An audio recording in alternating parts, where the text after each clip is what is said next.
We're continuing in the Dvar Malchut, the royal words of the Rebbe.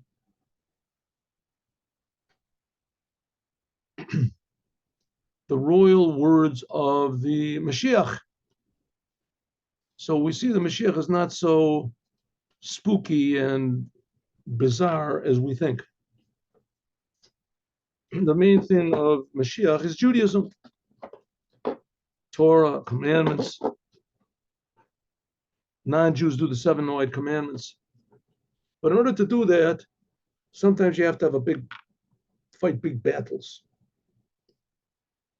And the Rebbe is saying that these battles, which are necessary to be fought, have to be fought in a way of peace. How can you have a war with peace together? It says the point is like this. We can see in our Torah reading this week, it starts off with Ki Tetzei the Milchama, talks about going out to war, taking prisoners, etc. And then Mincha of Shabbat, the Mincha prayer of Shabbat, we also read the Torah, but only just 1/7, just one reading. Instead, usually we read, it's divided into 7 portions. We just read one portion, but of next week. And then it's talking about peace. Ki tavo, when you come to the land of Israel, and everything, you eat from the fruits, and you'll settle in the land, and everything is going to be good. So this week's Torah portion is talking about war, and next week is talking about peace and settlement, being settled. And we read both of them on the same Shabbat, so it must be that they're connected. What's the connection? Hatchalas Akriya, the beginning of the reading, Ki Tavo. We read Ki Tavo when the peace that seems to be coming after and in a continuation of the war, which we're reading first of all. Hikamo Pirush, this is just an explanation and a clarification of going out to war. So in the morning, we read about going out to war, Ki Tetzei. In the afternoon of Shabbat, we read about peace and settlement and prosperity. Says the Rebbe that this is just an explanation of what type of war you're supposed to. Shagam avoda de milchama, that even the battle, when you go out to war, Ki Tetzei de milchama levecha, tzarich liot ba'ofen, has to be in a way of menucha v'tyashvut. It has to be in a way of not anxiety and, how do you say, anger. Ki tavo el, it has to be in a way of being settled and being calm, happy. Even more. Sheklolas avoda, the whole service that we're doing in this world, the soul comes into the world to fight this battle, and the whole world is basically our enemy. This battle that we have to do, yeshno kavar me'ayin, there already is a beginning of the reward, the result, the victory. It's already there. Ki tavo. And maybe another simple way of saying it is, according to Judaism, man is good. But other religions say, no, everybody's cursed and you're going to go to hell. Man is good. Man is made in the image of God. According to Judaism, this physical world is good. When God made the world on the 6th day, he said he saw everything he made and it was very good, and then Shabbos came in. So it seems that even after Adam sinned, God said the world is good. It's covered over. The good of man is covered over, but essentially it's good. And God is also essentially good, infinitely close. He'll listen to your prayers. You don't need any middleman. You don't have to have any pray through any people. And the Torah is infinitely good and true as it is. So all these things are good. In other words, the good is already there. Ki tavo, the victory, the peace, the harmony is already there. But we just have to fight a battle mostly with ourselves in order to reach it. Ubesignon, a Mishnah, like it said in Pirkei Avos, da, you have to know, shematan scharim shel tzadikim latid lavo. You have to know that the reward for righteous people is in the world to come. Sheyesh lomo, we can say the meaning is that the service that the service we do now, how we are serving God, and what does it mean serving God? Every moment, God presents us with new challenges, with new opportunities, with new blessings. This is da, that the service we do now has to be in a way of da. Das means connection. Like it says, the man knew his wife. Da means to know. Like it says, the man knew his wife means a connection. You have to be connected to God. Connection, shedat hu milashon itkashus v'itchabrus. It's the language of connection and joining. Third chapter of the Tanya, right in the beginning. Im amamad umatzav the schara on scharan shel tzadikim latid lavo. Even what does it mean that the reward is going to be in the world to come?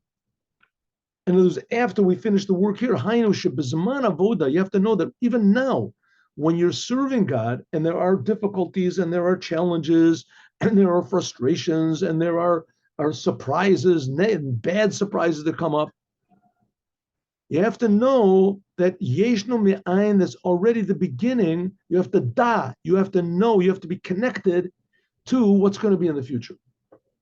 That's what it means. Da, you have to know right now that the reward is going to be in the world to come. How can you know? How can you be attached to it? It didn't come yet. Maybe you're not going to get a reward. It says, no, that's not the meaning. The meaning is that the reward is already there, and you have to know that you're going to get it. There's no doubt about it. And if you meet the challenges of life with this awareness, with this connection, with this da, with this knowledge that God is infinitely good, and that you're good, and that the world is good, and the Torah is good. It's all good. It's just waiting there for us. It's there. It's waiting. And therefore, when you have this in mind, then the work that you do is a totally different type of a work. Eish Lomar, we can say that this is Maruma is also in Parshas Kitetse Latmo. This is indicated at Kitetse itself. Shabbat that it says at Tzivoy the Natina Schar Sachir in the giving of a worker, a person that's working for you. The Ofen shall be a momotit scharo. It's a commandment that if you have someone working for you, if he's a day worker, I mean, unless you made a different agreement with him, then you have to give a person his wages at the end of the day. But if you made an agreement with the person, you'll pay at the end of the week or at the end of the month, or if you say, I'll pay you when the job is finished, I'm not paying you according to the time, right? You fix up the paint my whatever it is, my porch, and I'll pay you $1,000.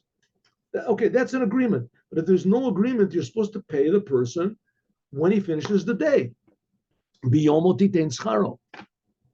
Moving, so it must be regarding to the to the work that the Jewish people do. Al Yidei Kodesh Baruch Hu. Kedugmas, God is sort of like the foreman. He's the owner, and he rents out workers. In other words, the Mishnah in Pirkei Avot of this Shabbat says, Matan schar shel tzadikim lati lavo. That what it says, that the reward for righteous people is going to be in the world to come. Tomorrow you're going to receive the reward, not now. That's what it seems. Says the Rebbe, no, that's not what it means. Tzorech liot, it has to be the yeshna when it is that the revelation, that the reward is now, today. God has to pay you immediately. Biyoma, how can you get the reward? You didn't finish the work yet. It says, because you know that the reward is already there. Titen scharo, you have to get, God promises he'll pay you on the day that you work. The Rebbe will talk about it.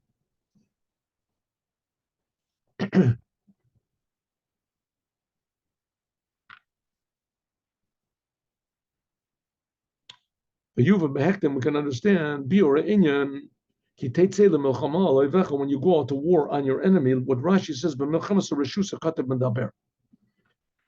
what's this Torah portion talking about? It said, when you go out to war against your enemies and you take prisoners. So it says, well, usually if it's a war that's mandated by the Torah that you have to go out, usually you don't take prisoners. If it's a war that you have to go out to fight this battle, there's an enemy that's attacking you, whatever, right? Then you don't take prisoners, especially against the 7 nations that the Jews had to conquer. You know, what's this talking about? It's talking about Milchemet HaRashut. What's Milchemet HaRashut? An optional war. I have to admit, it's this thing that I never really understood. But according to Judaism, it's permissible to go out, the king can declare a war on another nation just to increase the riches of Israel. That's called the Milchemet Rashut. To increase the size, to increase the security, whatever he can increase. In other words, there's nobody's attacking us, nobody's this, we can, that's called Milchemet Rashut. You have permission to go. My question is, how can you risk people's lives just for money or for this? But it seems to be that if he goes out on such a war, that it could be that no one will be killed. Not any of us, and not even of the enemy. The enemy will see. In any case, this is talking about going out, Milchemet Rashut is talking about an optional war. It's talking about, right? An optional war. You don't have to go out on the war. It's an optional war. Okay, so how does this seem? Seems to sort of contradict everything the Rebbe said over here. The soul is put into the world in order to refine the world. This is our obligation. This is our responsibility of the soul to bring, right? That's the war we're talking about. How can you say it's optional? We'll talk about this. Let's see. Let's let the Rebbe ask the question. Let the Rebbe ask. Al pi al more, according to what we said before in paragraph 2, that going to war, this is talking about what? The service of a man in the world, how the soul comes into the world and has to do its work in the world. So how can we explain this, that the work that we're doing in the world, the war that we have to make to defy ourselves, to defy the world, to transform ourselves, to transform the world, how can we say that this is optional? Milchemet Rashut? We don't have an obligation. This is just our choice. Take it or leave it. Going out to war, the way we explained it before, which means refining our body, our animal soul, and the world. This is a commandment. That's the whole thing of the Torah, all the commandments of the Torah to do this. How can we say that it's a optional war? It says and that's what we're talking about here, going out to war. And Rashi and the Talmud explain that this is not talking about an obligation. It's talking about an option. You don't have to go out to the war. If you want to, you can go out. You don't have to. How does that fit in with what the Rebbe said? We can even have another question regarding the reward. It says that God is supposed to pay on the day that the worker finishes. We're the workers. The reward, this is relevant to a worker, Shaykh Bepoil, Shemaskir et Atzmo La'avod Etzel Balabayat. If you agree to work for somebody for reward, right? He says, I'll pay you $10 an hour. Okay, I'll work. Because if there was no agreement for payment, I don't have to work. You're going to pay me, I'll work. If you don't want to pay me, I'm not going to work. How much do I get? Oh, you don't get anything. You just have to work for me. That doesn't make any sense. Why should I work for you if I don't get paid? But that doesn't fit into what we said before. The kinoi rabo, which is not case an eved, a servant that's possession of his master. He has to serve the master, and he doesn't get any reward. So what are the Jewish people? Are we hired workers, or are we, how do you call it, indentured servants? The Jewish people, we have an obligation. We must serve God from din Evan, we're servants of God, like it says, Kili b'nei Yisrael abadim. It says the Jewish people are my servants. You want to call it slaves? Call it slaves. Isn't that a nice word? It's not an appropriate word, also, because a Jewish worker is not allowed to be enslaved by his owner, by his master. He has to be treated in some ways better than the master himself. It says a person who buys a slave buys a master to himself. But Od Yoter, even more, Mechiuv de Eved. It's an obligation. But we are servants of God. We are the property of God. Ani lo nivresi, I was only created just to serve God. That's my whole existence. If so, what does it mean that God has to pay us a reward for the service that we do? Harischar nitan, reward is given to a person that he works only optionally. He doesn't have to work. V'lo alavoda shu bofen chova, not a slave, right? You had the slaves in the galley, whatever, they're pulling the oars, and the Romans are beating them. And a woman says, hey, it's the end of the week. Where's my pay? That's ridiculous. You're a slave. You're a servant. The same thing the Jewish people. We're servants of God. God doesn't have to pay us anything. What's this idea of ki tavo la'oretz, that God will give you reward? Work, that's all. So now we can explain like this. So if we have, we have like two almost opposite questions. Number one, it's our obligation to serve God. What does it mean that it's an optional war? Is optional war. This is an obligation to fight this battle. Right? The soul comes into the body. Why does it call it an optional war? Number one. Number two, if it's really true that we're really servants of God and it's not optional, so then God doesn't have to pay us anything. What does it mean he's going to pay us? Parshas Kidav Tavo, next week's Torah portion is talking about the reward. God doesn't have an order of saying reward. Okay. Maybe we can explain like this. When it says ki teitzei lemilchama, teitzei means you have to go out. The service of a man is in a way of going out. He has to go out from his true place. What's the true place of a Jew? Lo rak biyachas la'amidat haneshama, not just how the soul is in the world of Atzilut, the upper world. Like this says, the soul you gave him was pure. Elagaba, mainly the source and the first source of the soul, it's above Atzilut, like we just finished learning in the Maimer. It's from the tip of the letter Yud, and where the tip of the letter Yud comes from, above Atzilut, above all these levels. That's where the Jews come from. Kolel Lamaila, including above all of the whole entire spiritual worlds and all of the different levels. That's where the Jewish souls really come from. Shahari, behold, because behold, Machshavtam Yisrael Kadma L'Kol Davar. The thought of the Jewish people came before the whole entire creation, all the spiritual and everything. It says that God even consulted with the Jewish souls before he created the world. Like the rabbi saying, who did God consult with? With the souls of the Jews. And it was God already saw the pleasure he was going to get from the Jews in the future. That encouraged God. So the souls of the Jews were there before the world was created. That encouraged God to create the world. The Jewish people, it says, they're chelek elokami mal mamish, that the Jewish people are a portion of God, sons of God, really, in this world. The essence of God, metziut achad imhuto, the Jews are one essence, part with God's essence. So we can even add on, She'enyan said that this is also hinted at what it says, v'lo ava Hashem elokecha lishmo bilam. That's what we learned in the Maimer in the morning. That's what it means that God did not want to listen to Bilam. Why? Because God loves you. What does it mean he loves you? Like it's explained in Likutei Torah. What we're learning right before this class, we just learned that Hashem, Elokecha Mamash, that God is really your God. He's your power. He's your essence. That in every soul of every Jew, how much there is the level, how much more so, an array of the essence of God's name. Remember, we've said before that it's the 13 attributes of mercy, the El. That's Yisrael. What rules on a Jew is the El. The first of the 13 attributes of mercy comes from God's essence.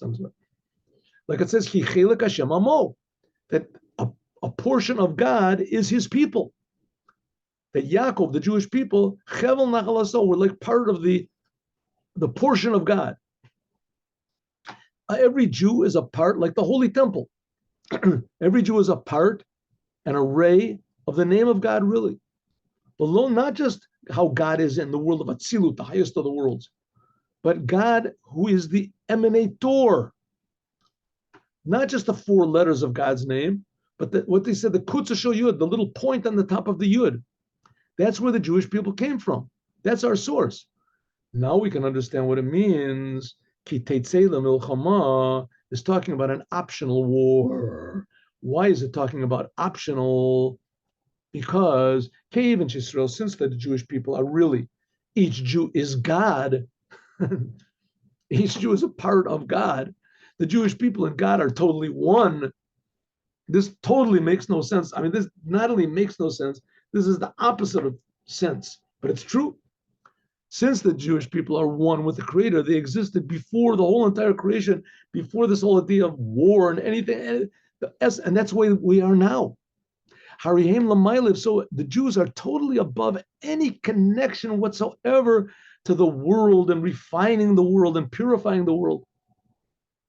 And they're coming into the world, it say, from their true place, as it is one with God, in order to fix the world, which the world doesn't really even exist in that place where the Jews are. There's no problems. There's no. This is after Shana said. This is only after God created the world, and He created the world what with the permission of the Jews. That God consulted with the Jews to make the world. And He's doing it all the time. It's not just God created the world 5,000 whatever years ago, or 5 trillion, whatever it is. He's creating the world every instant brand new. This decision that God is making with the Jews, consulting the Jews in God's essence, this is every second. Okay, this sounds a little bit sort of like mythology or something, I know. But we can't take this at face value. But on the other hand, it's true. God does exist. The world does exist. The Jews do exist. How do you put the whole business together? So you can say on one way, listen, it's very simple. You know, God is this power. And one time He created this thing called the world. And one of the people in the world is the Jews. That's all. And God talks to them once in a while. Says the Rebbe, that certainly is the simple, surface meaning, but that's not true. That's not the true meaning. The true meaning is the world is a big miracle. And the world is being created constantly by God and the Jews. Because the Jews and God are one. Look, and therefore, the fact that the Jews come into the world and they serve in the world, this is called an optional war. The whole creation of the world is optional by the Jews. It's optional by God. God doesn't have to create the world. And the Jews and God are one. So the world doesn't, it's just an option. There should even be a world. So the fact that the Jews come into the world to fix it, somewhere deep down in the essence of the Jewish soul, this is only an option. Or another way of saying it, mitzad mitzius samshi Yisrael, because of the existence of the Jews, how they are created in the world, their service it's an obligation. I was created, it says, only to serve God. But from the essence, the true essence of what a Jew is, how it's above the world, before the world, before even the thought of the world, that's stressed. From there, they have to go out. Briotam ba'olam is after they come out from their true place, which is above the whole creation. So much sheba'em oyatam hamlacha ad brias olam, that the Jewish people exist, and God consulted with the Jews to create the world. So therefore, their service is in a way of reshut, of optional. God consulted, and He consults every moment with the Jews to create the world or not. What does it mean with the Jews? He didn't consult with me. God didn't. It says, oh, yes, He did. God is consulting with me and with every Jew, with the essence of our souls.